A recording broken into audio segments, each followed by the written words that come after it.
ভোজ্য তেল সহ নিত্য প্রয়োজনীয় পণ্যের অবৈধ মজুদ ও বাজারে অনিয়ম ঠেকাতে অভিযান পরিচালনা করেছে জেলা প্রশাসন ও ভোক্তা অধিদপ্তর। বুধবার দুপুরে জেলা প্রশাসনের নির্বাহী ম্যাজিস্ট্রেট মেহেদী হাসান রিফাতের নেতৃত্বে এই অভিযান পরিচালিত হয়। অভিযানে উপস্থিত ছিলেন ভোক্তা অধিদপ্তরের সহকারী পরিচালক মোহাম্মদ মাসুম আলী। শুরুর দিকে মেসার্স অশোক সাহার তেলের গুদাম, একটি পাম অয়েল গুদাম ও রণক কিশোরার সয়াবিন তেলের মজুদ ঘর পরিদর্শন করা হয়। এরপর কাশী প্রসাদ আগরওয়ালার গোদামে সরিষা, সয়াবিন, পাম অয়েল, চিনি ও আটা মজুদের অবস্থা যাচাই করেন কর্মকর্তারা। অভিযানের সময় সরিষার তেল মজুদ রেখে মূল্য তালিকা প্রদর্শন না করা এবং বৈধ রসিদ না পাওয়ায় মেসার্স কাশী প্রসাদ আগরওয়ালার মালিক কাশী প্রসাদ আগরওয়ালাকে 30,000 টাকা জরিমানা করা হয়।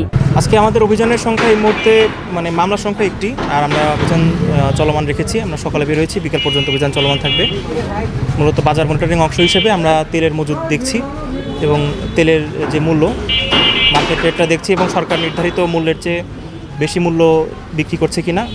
আমরা একটি মামলা দিয়েছি কৃষি বিপণন আইন 2018 19-1 ড এবং উপধারা অনুযায়ী 30,000 টাকা। তো আমাদের অভিযান চলমান আছে। জেলা প্রশাসন, ভোক্তা অধিকার, কৃষি বিপণন অধিদপ্তর, আমাদের সঙ্গে আছে র্যাব আছে, পুলিশ আছে, আনসার বাহিনী আছে। এটি একটি যৌথ অভিযান এবং আমাদের অভিযান নিয়মিতভাবে চলমান থাকবে। জেলা প্রশাসনের পক্ষ থেকে জানানো হয়েছে, বাজারে শৃঙ্খলা বজায় রাখতে এবং ভোক্তাদের অধিকার রক্ষায় এই ধরনের অভিযান চলমান থাকবে। আফসানা ইসলাম পুষ্প, আন্দোলনের বাজার ডিজিটাল।